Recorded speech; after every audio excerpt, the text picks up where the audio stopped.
자, 6235페이지.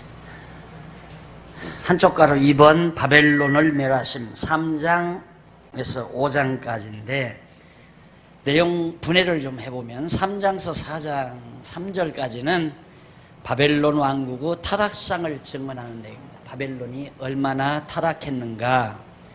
그리고 4장 4절로부터 37절까지는 바벨론 왕에 대한 진노를 증언하는 내용이고 5장 한 장 내용은 바벨론 왕국의 멸망에 대해 증언하는 내용입니다. 그러니까 요약하면 그겁니다. 3장에서 5장까지는 바벨론이 엄청 타락했다. 그래서 왕에게도 하나님이 진노하고 바벨론도 왕국도 멸망을 당하게 된다. 그 내용이 3장에서 5장까지 내용이죠. 이렇게 하나님이 섭리하시는 이유는 거기 35페이지 밑에서부터 아홉째 줄 중간 조금 못 미쳐서 보면 일찍이 나오죠.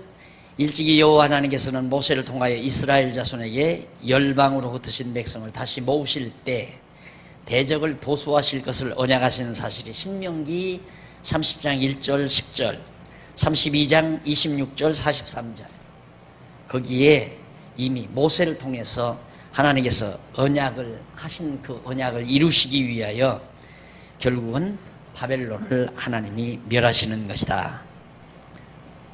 자, 이것은 이러한 섭리는 이렇게 모세를 통하여 언약하시고 언약대로 바벨론을 멸하시는 그런 섭리는 장차 인간의 몸으로 오실 메시아가 세상 나라를 심판하실 것에 대한 예표로서의 모형과 그림자로 메시아를 세상에 보내주실 것에 대한 여호와의 언약 계시인 것이다. 이 언약 계시의 목적은 여호와 깨닫고 경외하며 섬기게 하려는 거죠. 이게 이제 결국 해석이에요. 성경 신학적 해석. 그러니까 내가 늘 그랬죠. 이 본문 나오기 전에 이 서문은 항상 분해, 그 다음 요약, 분해, 요약, 그리고 성경신학적 해석 이렇게 딱 근거와 성경신학 해석 그렇게 나와 있으니까 거기 내용을 보면 이제 성경을 어떻게 그 부분에 대한 큰 틀을 깨달아 알 수 있죠. 그러면 우선 양쪽 가로 1번 바벨론 왕국의 타락상 어떻게 타락했는가. 첫 번째로 3장 1절로 12절에 보면 왕이 신상을 세우고 온 백성으로 절하게 하죠. 하나님이 제일 싫어하는 것. 자기 신상을 세워놓고 왕이 신상을 세우고 백성들과 전부 그 신상에게 절을 하게 만들어 놓습니다. 그런데 그쪽 37페이지에 보면 거기 그 바벨론 제국의 영토가 거기 나오죠. 영토 아수르도 들어가 있고 바비로니아죠. 그다음 티그리스강, 유브라데스강, 갈그미스, 다메섹, 이스라엘, 유다까지 다 포함됩니다. 그러니까 페르시아만 우쪽으로 쭉 이 지역이 전부 이제 바벨론 제국이 점령해서 큰 국가를 이루고 살던 시대에 다니엘이 이제 잡혀간 거죠. 자, 그러면 우선 그 1절로 3절에 보면 38페이지 세 번째 줄 1절로 3절에 보면 느부갓네살 왕이 금신상을 세우고 전 관료 모든 공무원들이죠. 관료들을 불러서 낙성식을 거행한 사실. 이제 우상을 세워놓고 이제 정말 신에게 우리 이 바벨론 왕국의 영원한 번영을 기원하는 그런 이제 하나의 행위죠. 그러니까 인간은 아무리 자기의 보이는 세력이 강하다 할지라도 그만큼 약하다는 걸 알 수 있어요. 뭔가 의지하고자 하는 근본이 있잖아요. 사람이 외부적으로 강하면 강할수록 더 약해집니다. 내면은. 그 참 신기하죠? 예를 들어서 자기들의 수가 많고 뭐 어떤 권력이 많아지고 막 강한 힘이 있어지면 당당할 텐데, 그러면 그럴수록 수장은 마음이 약해지는 거예요. 그러니까 느부갓네살 왕도 가장 번영된 제국이죠. 바빌로니아 제국이.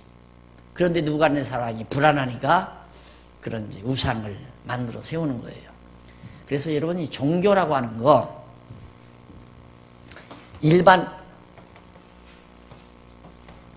이 종교는 일반적으로는 무속입니다. 무속과 종교는 별로 차이가 없어요.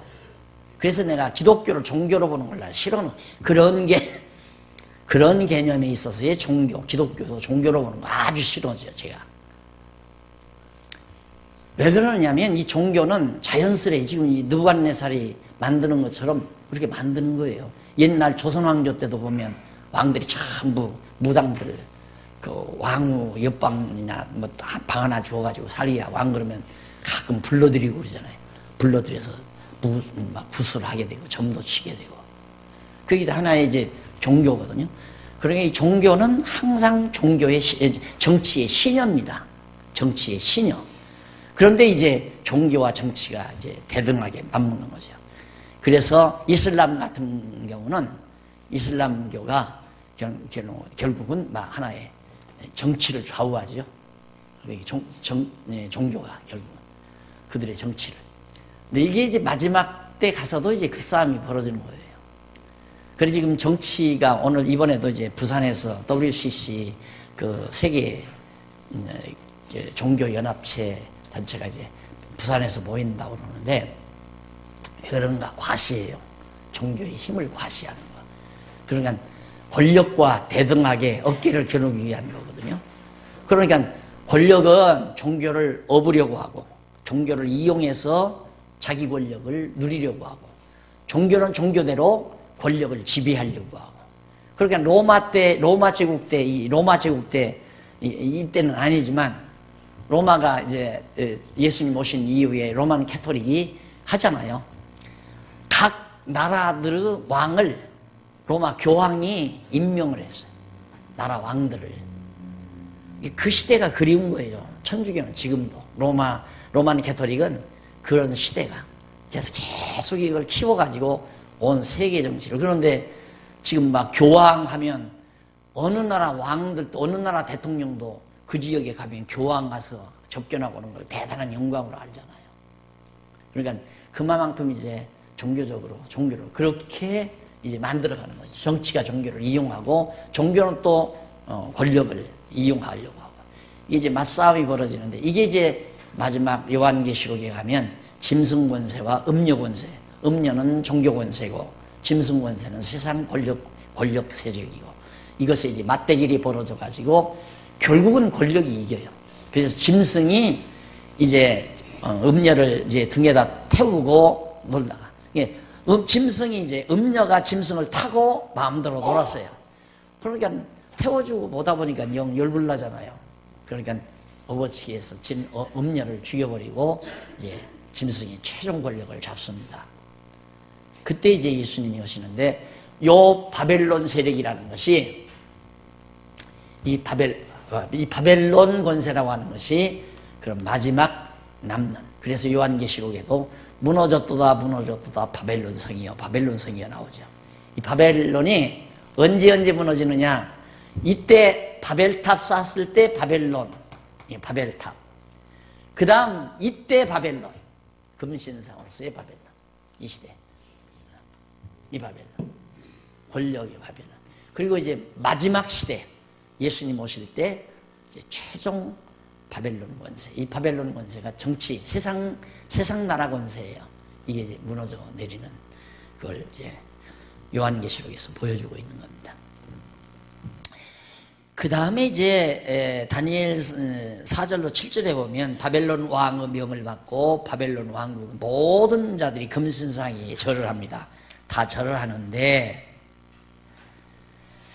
8절로 12절에 보면 39페이지 위에서 8째 줄, 다니엘 선지자가 갈대아 사람들이 신상에게 절하지 아니한 유다 사람을 고발한 사실을 다니엘 선지자가 이제 이해를 합니다. 근데 이제 유다 사람이란 다니엘의 세 친구 사드락과 메삭과 아벳느고죠. 그러니까 절할 수가 없죠, 우상에게. 이게 세 친구가 절하지 아니한 가운데 결국은 여기 보면 이쪽 40페이지에 보면 거절한 세 친구를 불못불 가운데 던져도 그대로 살아남는, 세 친구를 갖다가 불못불 가운데 내 우상에게 절하지 않았다 해서, 그리고 불못불에 던졌는데 용광로 속에, 그런데 놀랍게 던진 사람이 그슬로 죽어버리잖아요. 그런데 세 친구는 여유히 그 용광로 안에 돌아다니는데, 분명히 던지기는 세 사람을 던졌는데 돌아다니는 네 사람이 돌아다닌다 이 말이죠. 그러니까 하나님의 천사가 그들을 보호하는 거죠, 용광로 안에서. 그렇게 해서 세 친구가 살아납니다, 용광로 안에서. 그런 엄청난 표적을 이제 보여주는 거죠. 이것이 모두가 다 다니엘을 끝까지 보호하기 위한 하나님의 섭리예요, 이런 것들이. 그 다음에 이제 그런 일이 있은 다음, 이제 그 6245페이지 보면 양쪽 가로 2번 바벨론 왕에 대한 진노. 바벨론이 너무너무 부패했잖아요. 우상 세워가지고 다 우상 섬기게 만드는데, 그 가운데서 그래도 유다 백성이 우상을 안 섬길 때 유다 백성을 갖다가 불론불에 태워 죽이려고 던지는 이런 악랄한 짓을 했는데도 하나님이 결국은 보호하시죠. 그리고는 왕에 대한 진노, 바벨론 왕을. 그래가지고 4장 4절로 18절에 보면 왕이 큰 나무 꿈속에서 큰 나무 꿈속 말의 해석을 명령한 사실. 왕이 또 큰 나무 꿈을 꿔요. 큰 나무에 대한 꿈을. 근데 그 꿈에 대한 꿈속에서 들은 말을 해석하라는 명령을 내리죠. 46페이지 보면 밑에 네 번째 줄 4절로 12절, 다니엘 선지자가 평안과 번영을 누리는 느부갓네살이 꿈속에서 큰 나무의 상태를 보게 된 사실을 증언합니다. 평안과 번영을 누리는 느부갓네살 왕이 꿈속에서 큰 나무를 봤다. 그런데 13절로 18절에 보면 다니엘 선지자가 꿈에 본 한 순찰자의 말을 왕이 거룩한 영으로 해석하라고 명령을 해요. 이게 꿈에 나무를 봤는데 어떤 순찰자 하나가 돌아다니면서 말을 왕에게 했어요. 근데 그 말이 무슨 말인지를 다니엘 선지자로 하여금 해석하라는 거죠. 그래서 다니엘 선지자가 이제 꿈 해석을 하게 됩니다. 그게 49페이지에 나와요. 19절로 37절. 왕이 꿈 해석대로 짐승처럼 되었다가 회복됨을 증언하는 내용입니다. 뭐냐면 거기 19절로 27절 50페이지 보세요. 19절로 27절을 보면 다니엘 선지자가 한 순찰자의 꿈속 말을 왕에게 해석해주고 그 대안을 제시한 사실이 증언됩니다. 그럼 19절로 27절까지 어떤 내용이냐면 한번 읽어보실까요? 벨드사사라 이름한 다니엘이 얼마 동안 놀라 벙벙하며 마음이 번민하여 하는지라 왕이 그에게 말하여 이르기를, 벨드사사라, 이게 다니엘을 말하는 거예요. 너는 이 꿈과 그 해석을 인하여 번민할 것이 아니니라. 벨드사살이 대답하여 가로되, 내 주여, 그 꿈은 왕을 미워하는 자에게 응하기를 원하며 그 해석은 왕의 대적에게 응하기를 원하나이다. 꿈이 불길한 꿈이기 때문에 다니엘이 참 입장이 따분한 거죠. 다니엘 왕이 처음 꿨던 꿈 마냥 금벌이가 바로 느부갓네살 당신입니다, 이건 당당하게 해석해 주겠는데, 이번 큰 나무 꿈은 느부갓네살 왕에게 불길한 일이란 말입니다. 그러니까 말하기가 입장 따분해서 근심을 하니까 다니엘이 간접화법을 쓰죠. 그 꿈은 왕을 미워하는 자에게 이루어지기를 바랍니다. 대적들에게 이루어졌으면 좋겠습니다 하는 얘기죠. 왕의 보신 그 나무가 자라서 견고하여지고 그 고는 하늘에 닿았으니 땅 끝에서도 보이겠고 그 잎사귀는 아름답고 그 열매는 많아서 만민의 사람이 될 식물이 될 만하고 들짐승들은 그 아래 거하며 공중에 나는 새는 그 가지에 깃들였더라 하시오니 왕이여 이 나무는 곧 왕이시라. 거기까지는 좋죠. 큰 나무니까. 그러니까 바벨론 제국이 얼마나 크고 번영했는가를 알 수 있죠. 이런 걸 보면 크고 번영한다는 것이 능사는 아니잖아요. 꼭 좋은 것만은 아니란 얘기예요. 바벨론은 이렇게 번영하고 왕성을 했는데 이는 왕이 자라서 견고하여지고 창대하사 하늘에 닿으시며 권능은 땅끝까지 미치심이니이다. 아주 넓게 왕의 권능이 미칩니다.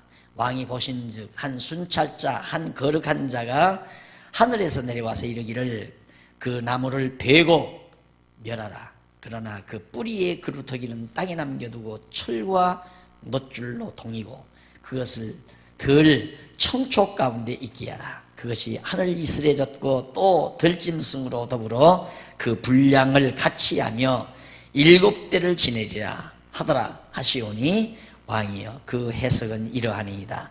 곧 지극히 높으신 자의 명하신 것이 내 주 왕에게 미칠 것이라. 왕이 사람에게서 쫓겨나서 들짐승과 함께 거하여 소처럼 풀을 먹으며 하늘 이슬에 젖을 것이요 이와 같이 7대를 지낼 것이라. 그때에 지극히 높으신 자가 인간 나라를 다스리며 자기의 뜻대로 그것을 누구에게 주시는지는 주시는 줄 아시리이다.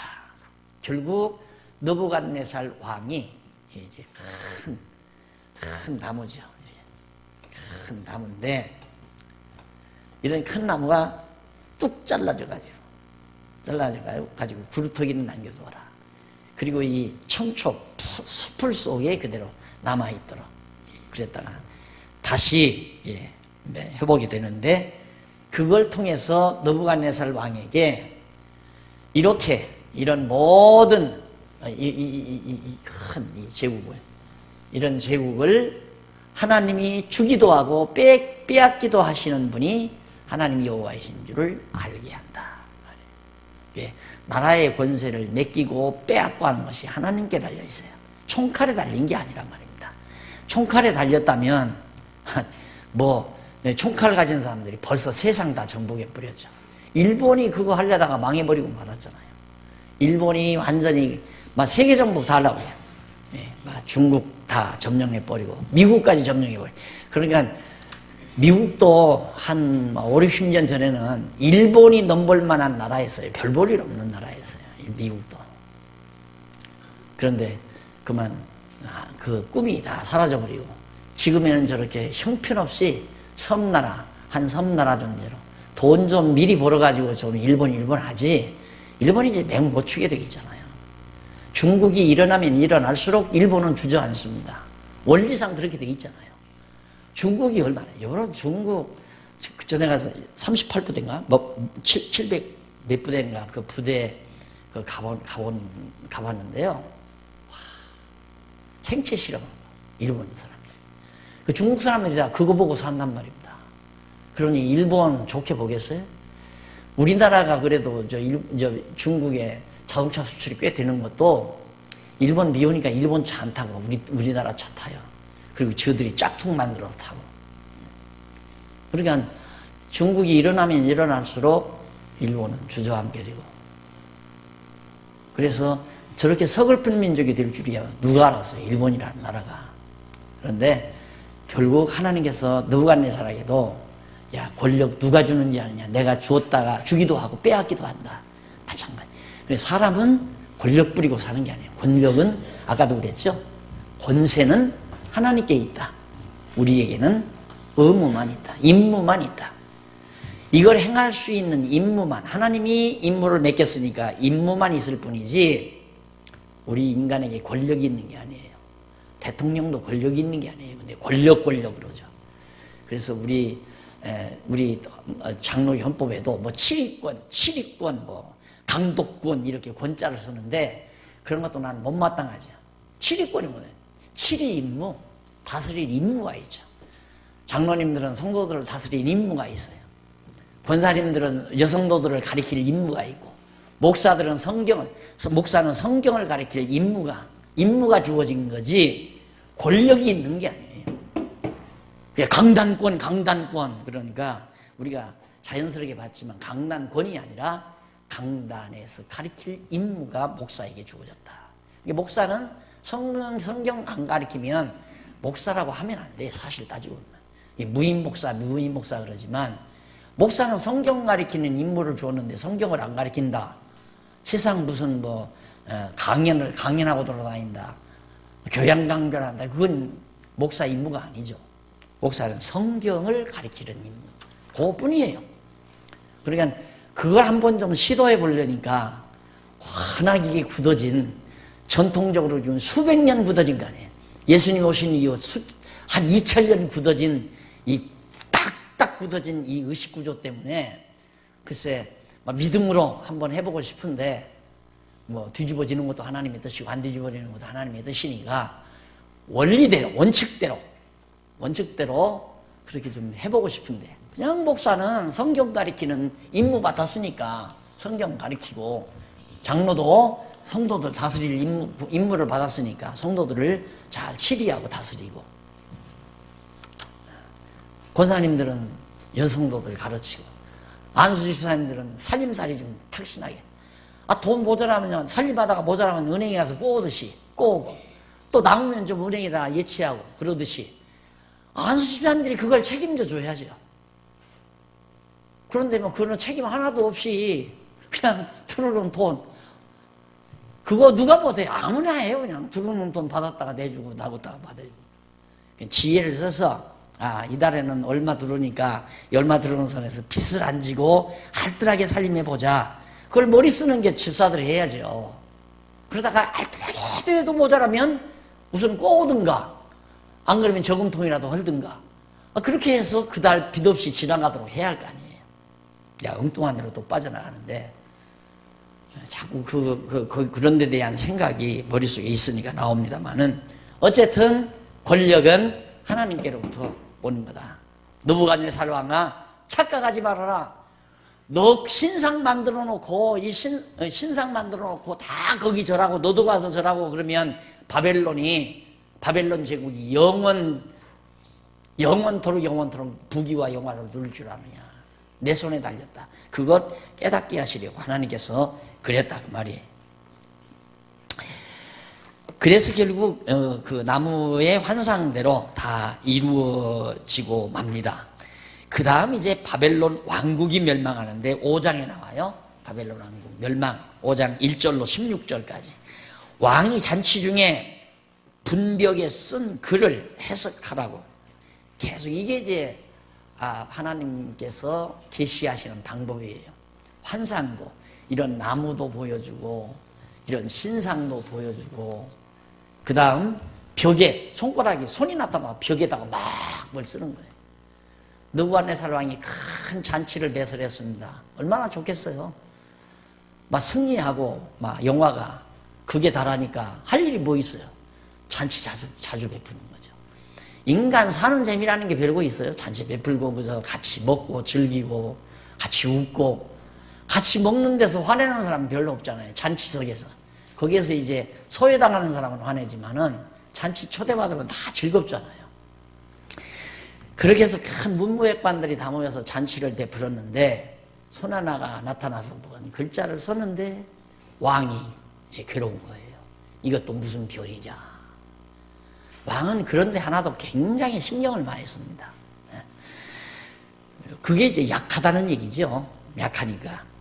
그래서 쓴 복을 그 뜻을 몰라가지고 고민하는 중에 있었는데, 거기 보면 넘어가서 57페이지에 보면 제일 상단 10절로 16절에 나타나죠.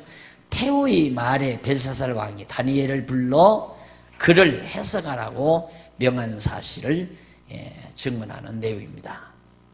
태우가 그 벨사살 왕에게, 그때 이제 벨사살 왕 때인데 느부갓네살이 아닙니다. 죄송합니다. 벨사살인데, 왕이 다니엘이 꿈 해석을 잘한다 해서 그런 것에 대한 해석을 잘하더라 해가지고 태우는 알 거 아니에요. 그래서 이제 그 말을 듣고 다니엘 선지자에게 그걸 해석하라고 그러니까 다니엘 선지자가 이제 그걸 해석을 합니다. 그 말은 메네 데겔 우바로신이라는 말이라고 그렇게 이제 말을 쓴 글자가 바로 그런 내용이다. 메네 데겔 우바로신이다 라는 그런 얘기를 이제 일단 전하죠. 전하면서 이제 그 해석을 하는데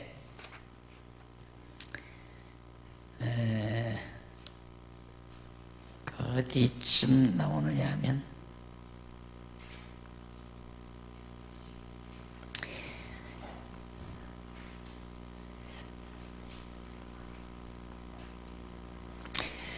저 밑에 오십니다. 57페이지 밑에 세 번째 줄. 이상은 여호와 하나님께서 다니엘 선지자로 왕이 잔치 중에 분백에 쓴 글을 해석하라함을 증언하는 내용인데 17절로 31절 이제 넘어가서 58페이지 해석 후에 다니엘이 이제 해석을 해요. 해석 후에 왕이 살해를 당해요. 죽음을 당해요. 그리고 메대 사람이 왕위에 오르게 됩니다. 그런데 이쪽 17절로 24절에 보면 59페이지 다니엘 선지자가 선왕의 행위를 회고하면서 벨사살의 우상 숭배로 인해 글을 기록하는 것임을 증언하는 내용입니다. 벨사살 왕도 우상을 섬기니까 그걸로 인해서 이제 그 글자가 쓰여진 것이다. 그래서 다니엘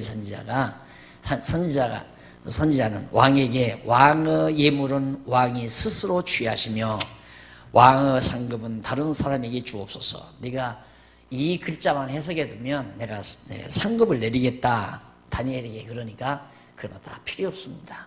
그거 다 왕이 스스로 그건 가지시고 또 상급은 나에게 주지 말고 다른 사람 주십시오. 난 그런 거 필요 없습니다. 이 말이에요. 참 이런 거 보면 얼마나 담담한지 몰라요. 사람이 이래야 되거든요. 이 정도 담담하게 정말 떳떳하고 당당하게 이게 인격 수양으로 되는 게 아니에요. 어떤 수양을 쌓는다고 되는 게 아닙니다. 하여튼 여호와 항상 여호와를 아는 지식 이게 그런 지혜를 낳게 하고 그런 지혜를 얻게 되면 담담해지죠. 하기 싫은 거 관둬라.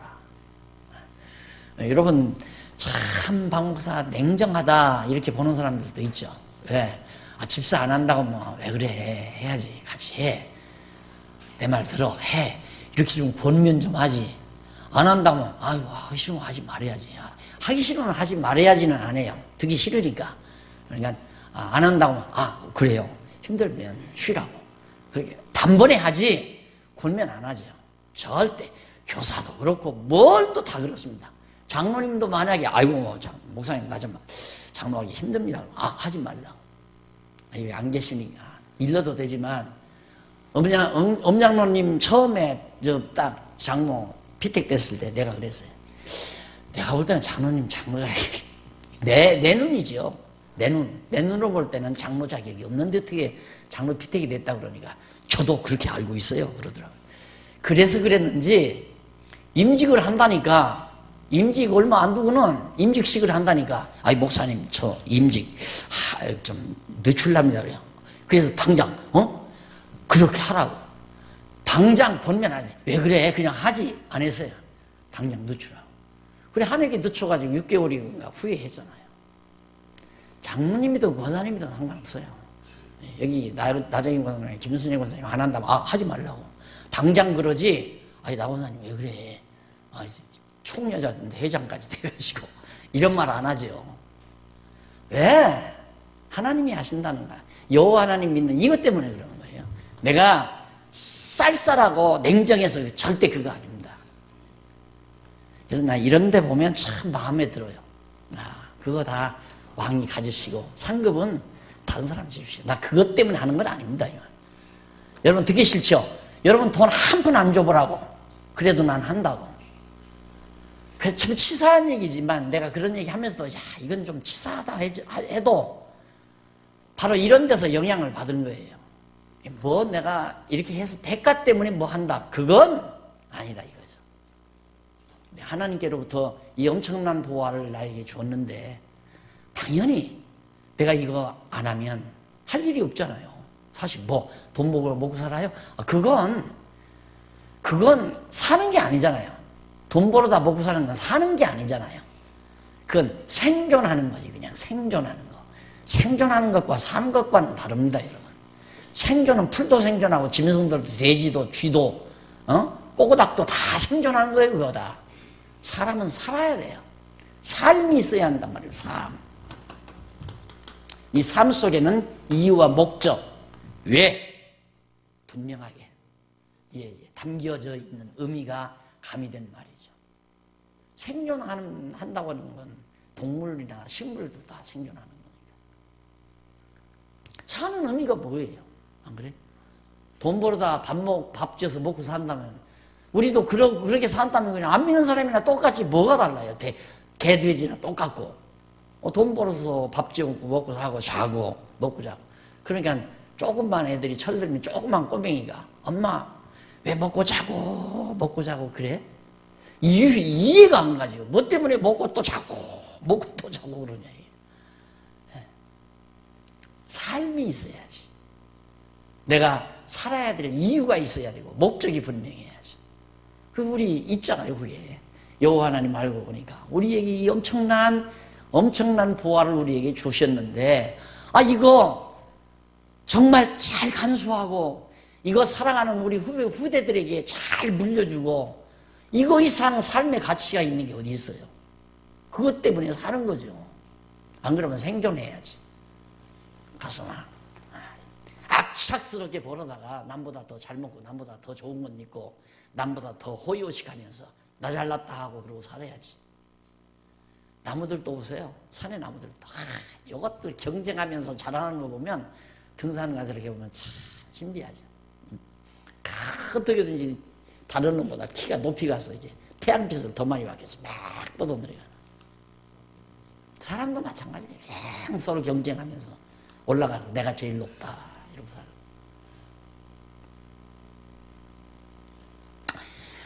그래서 결국 이제 해석을 하는데 17절 24절에서 이쪽 59페이지 선왕의 행위를 회고하며 벨사사르 우상 숭배로 인해 글을 기록한 것임을 증언합니다. 그 글이 왕께서 그렇게 우상을 숭배하기 때문에 그 글이 나온 겁니다. 그 말이에요. 그러면서 그 글자에 대해서 25절로 31절 60페이지에 나오죠. 글자 해석이 끝나자 벨사살 왕이 바로 죽어버립니다. 자, 놀랍죠? 자, 25절 한번 보실까요? 25절에 보면 이쪽 58페이지 밑에서 네 번째 줄 중간 조금 지나면 나옵니다.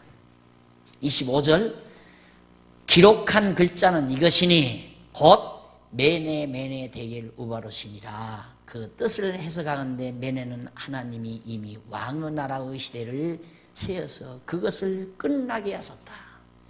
하나님이 왕의 나라의 연대 기간이 있어요. 하나님이 반드시 어떤 기간이 있어요. 내가 고생할 기간, 내가 고생을 면할 수 있는 기간, 형통한 기간, 곤고한 기간 다 정해놓고 나라도 침체될 기간, 왕성할 기간 이거 다 정해놓고 한 나라가 번영할 기간, 쇠퇴할 기간도 다 정해놓고 때를 다 정하는 거죠. 때 만사의 때가 있다. 솔로몬이 그거 전도서에서 밝히잖아요. 그 때는 역사 주관자라는 의미를 깊이 담고 있는 거예요. 때를 시간을 주관한다는 것. 그러듯이 여기도 하나님께서 이미 당신 때 끝났어 그 말이에요. 그러면서 끝나게 하셨다며 대개는 왕이 저울에 달아서 부족함이 되었다. 저울에 당신 근량 달아보니까 근량이 모자란다. 베레스는 왕의 나라가 나뉘어서 딱 둘로 나뉘어서 메대와 바사 사람에게 준 바 되었다 함이니이다. 자, 메대와 바사 사람에. 그 바벨론이, 자, 이거 보세요. 얼마나 정확한 역사인가. 바벨론에 속한 나라가 메대, 도시국가예요, 조그마한. 파사, 페르시아, 도시국가, 조그만 도성국가. 이게 다 바벨론에 속했던 거죠. 그런데 당신 나라를 딱 나눠가지고 메대와 바사에게 주었다. 그러니까 먼저 메대 사람이 왕이고 그러죠. 나중에 파사, 고레스 왕이 등장해서 바벨론 멸해버리고 말잖아요. 이게 역사에 그냥 그대로 동양사, 고대 동양사, 바벨론 역사 나오는 역사에서 그대로 나오는 거예요. 그걸 이제 보여준 겁니다. 그리고 25절로 31절 60페이지에 가보면, 이제 했는데, 그 내용이죠, 지금. 그래서,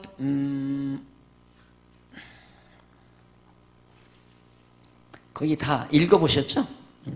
읽어보셨을 건데, 어디 보면 되느냐면, 밑에 줄 바꾼 데 나오죠? 밑에서 6째 줄 바꾼 데 그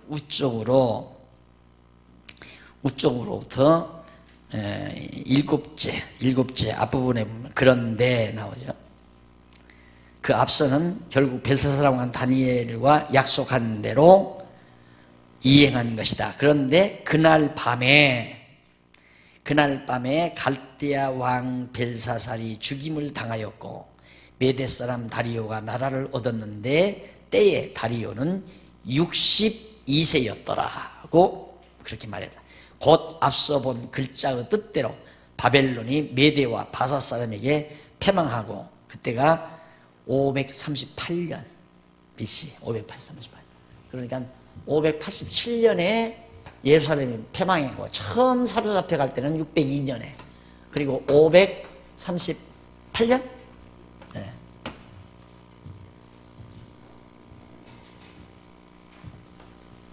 바로 583년입니다. 메대 사람 다리오가 고레스의 배려에 의해서 패망한 바벨론 왕으로 부임하게 됩니다.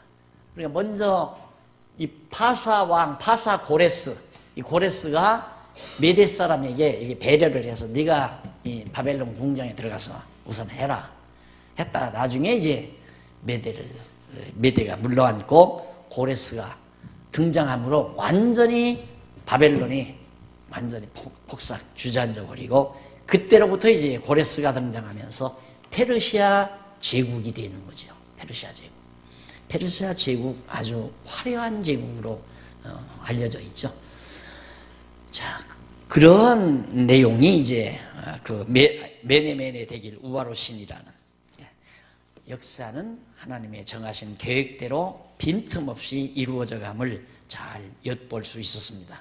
그것이 바로 5장까지의 내용이었고요. 넘어가서 62페이지 6262페이지 가로 없는 2번 성민나라를 세우신다. 성민의 나라. 자, 지금까지 이제 바벨론 무너나 버렸어요. 바벨론 멸망당했단 말입니다. 그 다음 어떻게 하는가? 성민의 나라를 세워야 하잖아요. 성민 나라는 어떻게 해서 바벨론이 무너나면서 이제 회복이 되죠. 예루살렘이. 고레스가 이제 등장해서 자꾸 예루살렘으로 돌아오게 만들어요. 그것이 이제 성민나라 세우시는 과정이에요. 그래서 이 성민나라가 그때로부터 돌아와서 예루살렘이 회복이 되고 계속 유지되면서 마지막 예수 그리스도 다윗의 자손인 예수 그리스도가 만왕의 왕으로 오심으로 이제는 하나님의 나라가 이 지상에 바로 성민나라가 하나하나 이루어져 가고 지금도 그 나라가 지금 세워져 가는 하나님의 나라가 지상에서 세워져 가는 그리스도가 오심으로 그렇게 이제 역사가 지속이 되는 겁니다. 자, 그럼 성민나라의 확충과 확증과 그러니까 성민나라의 확증과 시기, 성민나라가 세워진다는 확실한 증거와 시기에 대해서 나오는 내용인데 그것이 6장과 7장 내용이에요. 그럼 6장은 예언 성취의 확증. 자, 거기 내용분에 한번 보십시다. 내용분에 보면 이쪽 64페이지 제일 위에 6264페이지 제일 위에 뒷부분에 보면 그 내용 가운데 6장은 예언 성취의 확증, 예언대로 이루어진 것을 확실히 증거하는 데 대해서 증언하는 내용이고, 7장은 성민나라의 시기에 대해서, 그러면 언제 성민의 나라가 세워지게 되는가, 그 시기에 대해서 예언하는 내용입니다. 그러면 우선 예언 성취의 확증이 6장인데 그 6장 내용의 분해를 보면, 내용 분해를 보면 1절로 18절은 방백과 총리들의 음모로 사자굴에 다니엘이 던져지죠. 다니엘이 너무너무 인기가 높아가는 거예요. 이제 막 자꾸 이게 인기가 높아가니까 다른 이제 그 신하들이 다니엘을 음모해가지고 다니엘을 죽이려고 든 거예요. 그래서 이제 어떻게 했느냐면 왕의 신상을 만들어서 모든 백성들로 하여금 왕에게 절을 하자고 하자. 왕의 신상에 절하자고 하자. 그러니까 왕이 좋아할 거 아니에요. 그 권한을 갖다가 신하에게 맡긴 거예요. 만들어 놓은 거 절을 하라니까 다니엘을 안 하는 거예요. 그걸 갖다 고자질한 거예요. 가서 만약에 왕에게 절하지 아니한 자는 사자굴에 던져버립시다. 그리고 다니엘을 갖다가 사자굴로 가지고 가서 던져버렸잖아요. 그러니 왕으로서는 참 아깝죠. 참 충신인데, 지혜롭고 똑똑한 충신인데 뭐 법이 일단 한번 왕으로서 법을 그렇게 선포했으니 어떻게 해요.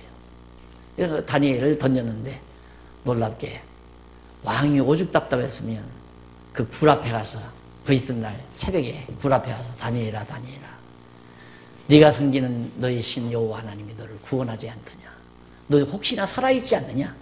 왕도 믿었어요. 그런 걸 보면 혹시 이 다니엘이 자기 신 여호와를 의지하기 때문에 자기 신상에게 절하지 않았는데 혹시라도 그 신이 살아계시다면 다니엘을 살려주지 않았을까. 살아나오잖아요. 다니엘이 사자굴에서. 그런 사건이 이제 6장에 나오는데, 거기 보면 이제 그 다니엘이 왕이 참소자와 그 가족은 다 죽여버리죠. 도리어 다니엘을 죽이려 했던 그 신하 참소하는 자들, 이런 사람들을 몽땅 다 도리어 죽여버렸어요. 역전이 되는 거죠. 이런 것들이 결국 뭐냐, 다니엘이 예언한 예언이 반드시 이루어진다는 것을 표징으로 보여준 거예요. 이가 누군지 아느냐, 이 다니엘이 바로 바벨론이 멸망당한다고 예언하게 하신 여호와의 종이다. 여호와의 선지자다. 그러니까 다니엘이 예언한 대로 반드시 이루어진다는 것을 이런 표징을 통해서, 사자굴에 들어가서도 죽지 않고 살아나오는 표징을 통해서도 예언이 이루어질 것을 확실히 보여주는 한 증표가 된 것이다 말이에요. 그래서 이제 다니엘이 사자굴에서 살아나는 그런 역사가 나왔고요. 7장 넘어갑니다. 7장은 이제 그러면 성민나라가 언제 세워지는가 시기죠. 72페이지 양쪽 가로 2번 성민의 나라가 세워지는 시기. 우선 이제 7장 1절로 14절 그 내용 분해를 보면 1절로 14절은 네 짐승이 권세를 빼앗긴 후 정한 때에 세운다. 네 짐승이 권세를 빼앗긴 다음에 정한 때가 있어요. 하나님이 정한 때. 그때 네 짐승이 뭔가, 이거 다 짐승으로 표시했어요. 바벨론, 바사, 헬라, 로마.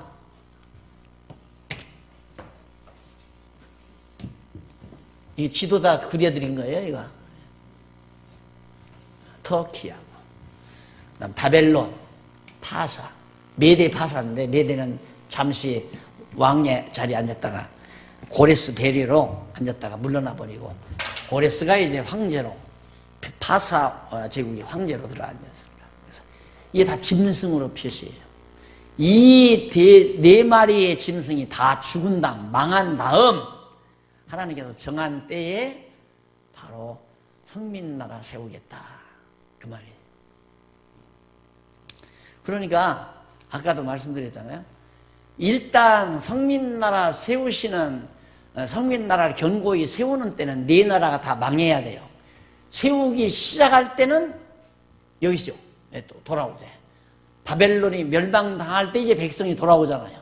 돌아와서 성전 짓고 성곽도 쌓고 나라가 다 완성된 게 아니에요. 나라가 다 세워진 게 아니에요. 누가 와야? 만왕의 왕이신 그리스도 다윗의 자손으로 예수 그리스도가 와서 만왕의 왕으로 오셔야 이제 성민 나라가 제대로 세워지는 거죠. 그러니까 이건 백성 돌아와서 이제 회복 단계예요. 회복 단계. 그 회복 단계가 약 한 400~500년 지속이 됩니다. 예수님 올 때까지.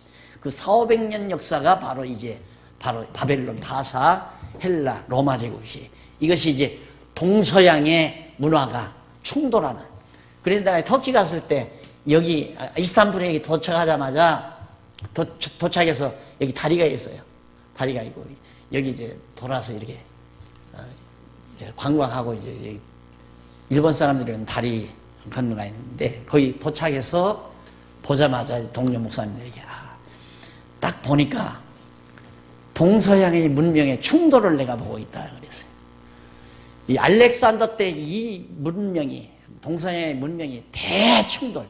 하여튼 헬라가 이쪽으로 진군해서 알렉산더가 진군해서 이걸 뭐 애굽이고 이거 다 쳐서 정복할 때니까 대단한 역사의 충돌 아닙니까? 문명의 충돌. 동서양 문명의 충돌을 본다. 그리고 문명 자체도 동서양 문명 혼재 섞어져 있어요. 순수가 없고 다 섞어져 있어요. 그러니까 여기 가면 여기가 유럽인데 사실은 서양인데 이스탄불에 가면 회교의 전당이 딱 회교 전당 여기 둥근 지붕으로 여기 있어야 될 이유가 없거든요. 그게. 그래서 이 이제 문화가 이제 가가지고 결국은 이제 나중에 이제 캐토릭 그 문화 종교 문화하고 회교 이슬람 종교 그 종교적 흔적하고 이게 뒤범벅이 돼가지고 섞어져 있는 것을 현장에 볼 수 있습니다.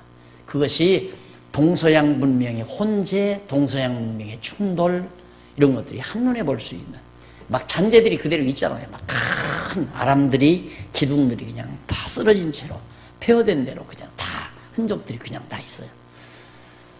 우리 성도대학 졸업생들 하나님이 허락하시면 한번 가면 참 좋은데요. 저희 이 지역이 이게 세계 박물관이라고 하는 곳이에요. 세계 박물관. 중요한. 뭐 이라크 여기 못 가봤는데 여기는 더더욱 아주 고대사죠. 그래서 여기를 꼭 가보고 싶은데 지금 정치적으로 어려워요. 갈 수가 없대요. 근데 어떤 여자가 여기를 다녀왔다고 그러더라고요. 잘 방송에 보니까 아주 당돌한 여자예요. 혼자 여행단이 아니라 혼자 아마 돌아다니면서 다 봤다는데 난 그걸 프로를 자세히는 못 봤어요. 근데 이건 정말 하나님의 손길이 보이죠. 이렇게 가서 보면 하나님이 하시는 역사의 손길이 그거에 이제 역사 탐사의 매력을 우리가 느끼는 겁니다. 이걸 알고 가면 야 하나님의 손길 하나하나가 다 눈에 보이는데 모르면 아이고 저 아깝네. 저렇게 좋은 기둥이 아이고 저거 아깝다. 저거 갖다가 우리 대부분 기둥으로 썼으면 좋겠다. 이런 생각이라고 돌아다니지 뭐. 안 그래? 정말 살아계신 하나님의 능력의 손길을 볼 수 있는 그것이 바로 우리 역사 탐사의 중요한 매력입니다. 이게 공부하고 가야지. 공부 안 하면 필요 없어요. 이렇게 공부하고 가면 한마디만 해도 직접 통하잖아요. 예를 들어서. 예. 근데 이렇게 공부 안 한 사람들 가서 뭐 동서양 문명의 충돌이 보인다 하면 저게 무슨 소리야. 예. 아니, 예를 들어 다리 건너가서 여기 가면 바로 막 성이 삼겹으로 이렇게 쌓였는데 그게 다 폐허가 된 거예요. 삼겹. 그리고 이쪽에서 이제 정복에 들어가니까 알렉산더가 쳐들어오니까 또 이쪽에서 또 들어갈 거 아니에요. 그러니까 이제 막 못 들어오게 해서 성을 쌓고 해가지고 하는데 그 성이 다 무너져 버려요. 다. 천년만년 권력 유지하려고 했던 모습이 인간의 그 정말 애달픈 모습. 그 천년만년 권력 누리고 싶어하는 그 애달픈 모습이 성막을 보면 보이는데 그것이 폐허된 잔재로 남은 걸 보면 하나님의 능력의 손길이 보여지는 거죠. 그 다음 이제 그러니까 내 짐승 권세를 빼앗긴 후에 이제 하나님께서 성민나라 세우신다는 건데 1절로 8절에 보면 74페이지 1절로 8절에 보면 다니엘 선지자가 벨사살 왕 원년에 꿈속에서 이상으로 나타난 네 짐승, 벨사살 왕 원년에 벨사살이 왕이 됐는데 그 원년에 이제 다니엘이 꿈을 꾸어요. 그런데 벨사살이 원년에 침상에서 벨사살 원년에 바벨론 왕 벨사살 원년에 침상에서 꿈을 꾸며 뇌 속으로 이상을 받고 꿈을 기록하며 그 일의 대략을 진술하는 내용인데 벨사살 원년이면 555년입니다. 그러니까 555년이에요. 그러니까 역사적으로는 거슬러 가지만은 그 내용상으로 봐서는 이제 성민나라를 세우시는 역사 내용이에요. 여기까지 지금 역사가 아까 538년 나왔잖아요. 근데 다시 거슬러서 555년에 다니엘이 이제 네 짐승을 보지요. 꿈속에서.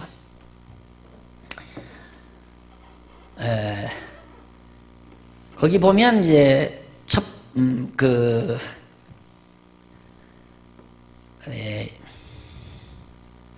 성경 본문을 읽읍시다. 바벨론 왕 벨사살 원년에 다니엘이 그 침상에서 꿈을 꾸며 뇌 속으로 이상을 받고 그 꿈을 기록하며 그 일의 대략을 진술하니라. 다니엘이 진술하여 가로되 내가 밤에 이상을 보았는데 하늘의 네 바람이 큰 바다로 몰려 불더니 하늘에서 네 바람이 이제 지상에 큰 바다로 몰려 불더니 큰 짐승 넷이 바다에서 나와요. 이 바다는 세상을 의미하는 거예요. 그리고 바람은 환란을 일으키는 근원, 그러니까 환란을 하나의 세상의 어떤 환란을 일으키는 그런 도구, 그런 것으로 이해를 하시면 됩니다. 큰 짐승 넷이 바다에서 나왔는데 그 모양이 각각 다르니 첫째는 사자와 같은데 독수리의 날개가 있고, 사자가 아니라 사자 같아요. 같은데 사자 몸에 독수리 날개가 붙어 있어요. 그러니까 괴물이지요. 쉽게 말하면 우리로 볼 때는 날개가 있더니 내가 볼 사이에 그 날개가 뽑혔고 또 땅에서 돌려서 사자처럼 두 발로 서기함을 입었으며 또 사람의 마음을 받았으며 다른 짐승 곧 둘째는 곰과 같은데 그것이 몸 한편을 들었고 그 이부 이사이에는 새 갈빗대가 물렸는데 그에게 말하는 자가 있어 이르기를 일어나서 많은 고기를 먹으라 하였으며 그 후에 내가 본즉 다른 짐승 곧 표범과 같은 것이 있는데 그 동시에 등에는 새의 날개 넷이 있고 그 짐승에게 또 머리 넷이 있으며 또 권세를 받았으며 내가 밤 이상 가운데 그 다음에 본 넷째 짐승은 무섭고 놀라우며 극히 강하며 또 큰 천리가 있어서 먹고 부서뜨리고 그 나머지를 발로 밟았으며 이 짐승은 저는 모든 짐승과 다르고 10뿔이 있으므로 내가 그 뿔을 우상히 보는 중 다른 작은 뿔이 그 사이에서 나더니 먼저 뿔 중에 셋이 그 앞에 뿌리까지 뽑혔으니 이 작은 뿔에는 사람 눈 같은 눈이 있고 그 입이 있어 큰 말을 하였느니라 나오죠. 자, 여기 네 마리의 짐승이 나오죠. 처음에는 사자, 그 다음 곰, 두 번째는 곰, 셋째는 뭐죠? 범이죠? 네. 이거예요. 바벨론은 사자, 바사는 곰, 그 다음 펠라는 범, 호랑이, 범. 로마는 10뿔 짐승, 10뿔이 난 짐승. 이걸 다니엘이 본 거예요. 그러니까 앞서 일찍이 느부갓네살 왕이 신상 본 것과 그냥 맞아 떨어지잖아요. 똑같아요. 예, 저것에 대한, 그러니까 각 제국에 대한 구체적인 활동과 패망 모습을 다니엘을 통해서 이제 보여주는 겁니다. 이 네 마리의 짐승들이 어떻게 해서 망하고 어떻게 돼서 죽는가, 그런 것들을 이제 하나하나 밝혀주는 내용이 나오는데, 고에 대한 그 첫 번째 나타나 74페이지 밑에 줄바꾼 데 있죠? 아래로 쭉 내려와서 줄바꾼 데 보면, 줄바꾼 데서 다섯 번째 줄 중간에 보면 그 첫 번째 나타날 나라가 독수리 날개를 가진 사자와 같은 동물이었는데, 여기 사자는 땅에서 사는 동물의 왕, 최고죠. 독수리는 공중을 나는 새들의 왕, 최고고, 따라서 온 천하 하늘과 땅을 제패하는, 향해서 사자처럼 사납고 독수처럼 빠르게 약탈을 일삼는 첫 번째 짐승인 바벨론 나라에 대한 이상을 바로 이 괴물로, 그러니까 사자가 독수리 날개에 달린 이런 괴물로 보여준 거고요. 그리고 다른 짐승, 그 둘째는 곰과 같은데, 그것이 몸 한편은 들었고 그 이부 잇사이에는 새 갈빗대가 물렸는데, 그에게 말하는 자가 있어 이르기를 일어나서 많은 고기를 먹으라 하였으며 라고 예언했는데, 여기 곰과 같은 짐승은 바벨론 나라보다 조금 못한 고레스가 통치한 바사 나라를 상징하는 것이고, 몸 한편을 들었고라는 말은 메대와 바사가 연합했으나 바사가 우위에 있음을 상징적으로 보여준 것이다. 발을 한쪽을 이렇게 들었다. 그런데 하나는 메대고 하나는 바사인데, 이게 들었으니까 바사가 더 메대보다 강하다 그 말이에요. 그래서 이제 나중에는 여기 나오잖아요. 메대와 바사인데, 바사가 메대를 지배해서 바벨론을 완전히 다 먹어버리고 페르시아 제국, 바사 제국, 메대 제국을 세우지 못하고 바사 제국을 세우죠. 그걸 보여주는 거고, 그 다음 이제 이쪽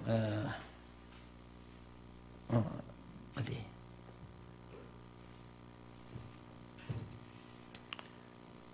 거기까지 그거까지죠. 그런데 거기 일찍이 그 위에서 75페이지 위에서 두 번째 줄, 일찍이 여호와 하나님께서 이사야 선지자를 통하여 동방에서 한 사람을 일으켜 열국으로 굴복해 할 것을 예언하도록 섭리하신 사실이 있는데 그것이 이제 이사야에 나오죠. 이러한 예언이 이루어질 것을 이상으로 보여주는 것이다. 그러니까 결국 동방에서 한 사람이 나타난다. 동방의 한 사람은 바사의 고레스를 말하는 거죠. 이게 동방 아니에요. 그런데 이 동방의 한 사람, 그게 지금 문선명이라고 또 얘기하기도, 박태선이가 또 동방의 한 사람에서 또 동방의 한 사람 나타나는 사람 참 많아요. 그러니까 성경을 종합적으로 전체적으로 이렇게 조감을 못하면 동방은 대한민국인데, 야, 대한민국에서 한 사람 일으켜서 위대한 일을 하나님이 하시려고 한다, 이렇게 이제 자기에다가 그걸 첨부해서 얘기하고 하기도 하죠. 그런데 이제 그 다음 표범과 같은 짐승 알렉산더 대왕이 통치할 헬라를 상징하고 나오죠. 표범, 새의 날개, 표범은 알렉산더, 그 다음 새의 날개 넷은 공중을 나는 새처럼 민첩하고 신속하게 사방에 있는 나라들을 정복해서 제국을 세우게 될 것을 상징해요. 그러면 알렉산더가 바로 이제 이쪽, 여기서 헬라 알렉산더가 이쪽으로 동양으로 이제 막 사방으로 애국까지 막 이쪽 엄청, 그래서 헬라 제국이 상당히 넓은 대륙을 다 정복하고 아주 민첩하고 빠르게, 그래서 역사에서 알렉산더 대왕 유명하잖아요. 그 다음 이제 머리 넷은 알렉산더 대왕 이후에 헬라가 프톨레미, 시리마쿠스, 카산더, 셀루커스 왕들로 분열될 것. 참, 얼마나 정확해요. 헬라 알렉산더가 와서 이걸 다 점령했는데, 이리로 여기 이런 식으로 나라가 다 분열이 돼요. 왕이 넷으로. 넷. 그래서 바로 머리 넷이 나타나는 모습을 다니엘에게 보여줍니다. 이런 일들은 한참 후에 되지는데 555년에 다니엘에게 미리 보여주고 지금 헬라 때 이루어갈 것. 그러니까 바로 이제 이 유다 백성들이 바벨론에서 돌아오고 바벨론에서 예루살렘으로 돌아오고 그리고 이제 헬라가 지배하면서 헬라가 여기 다 정복하면서 이제 알렉산더가 진출해 가지고 네 나라로 왕들이 분열하는 그런 모습을 이제 다니엘에게 미리 보여주고 있는 겁니다. 그리고 줄바꾼데 보면 내가 밤 이상 가운데 그 다음에 본 넷째 짐승은 무섭고 놀라우며 또 극히 강하며 또 큰 천리가 있어 부서뜨리고, 이건 로마죠. 넷째 짐승. 하여튼 강포한 로마 나라를 상징하는 말입니다. 먹고 부서뜨리고 그 나머지는 발로 밟고 나오죠. 그래서 이제 열불 짐승이 나와요. 열불 짐승. 뿔을 유심히 보는 중에 작은 뿔이 그 사이에 나타나더니 뿔 중에 셋이 그 앞에 뿌리까지 뽑혔으며 그 작은 뿔에는 사람 눈 같은 눈이 있더라, 이렇게 나오는데, 그때 이제 작은 뿔은 열왕 가운데 세 왕을 멸하고 일어날 한 왕을 상징하고, 큰 말은 지극히 높으신 하나님의 대적하는 말을 뜻한다. 다니엘 7장 24절 밑에서 다섯째 줄 중간에 나오죠. 그다음 따라서 로마 나라는 전에 나라들과 달리 10왕 사이에서 한 왕이 일어나 세 왕을 멸하고 하나님을 대적한다는 것을 상징적으로 보여준 것을 예언한 것이다. 이렇게 다니엘 선지자는 벨사살 왕 원년에 꿈속에서 이상으로 나타날 네 짐승의 모습과 활동에 대해서 다니엘이 일단은 예언을 한 겁니다. 그리고 9절로부터 14절 간단히 하고 끝내십시다. 9절로부터 14절은 왕좌에 앉으신 심판주와 재림하셔서 짐승들을 심판하고 나라를 받는다고 예언하는 내용이 거기 나옵니다. 왕좌에 앉으신 심판주가 이제 정말 재림하셔서, 이 땅에 재림하셔서 짐승들을 다 심판하고, 이 네 마리 짐승 이거 다 심판하고 왕국을 받는다. 예수 그리스도가 이 땅에 오셔서 결국 만왕의 왕으로 오셔서 하나님의 나라, 성민의 나라를 세우실 것을 말해주고 있는 거죠. 이 부분 다음 좀 여기가 조금 복잡하죠. 설명하고 바로 7장 15절로 넘어가도록 하고, 오늘 여기까지 말씀을 드렸습니다. 기도하십시다. 자비로우신 하나님 아버지, 은혜를 감사합니다. 인간 나라 역사를 하나님이 정하신 뜻 따라 다 주관하시고 다스리심을 다시 한번 다니엘서를 통해서 우리가 확인했습니다. 하나님 아버지, 이런 여호와 하나님을 아는 우리들 정말 여호와를 알고 경외하며 섬기는 자세로 이 험악한 세상이지만 두려움 없이 당당하게 하나님 앞에서 살아가는 하나님의 자녀들 되도록 인도해 주시옵소서. 예수님 이름으로 기도드립니다. 아멘.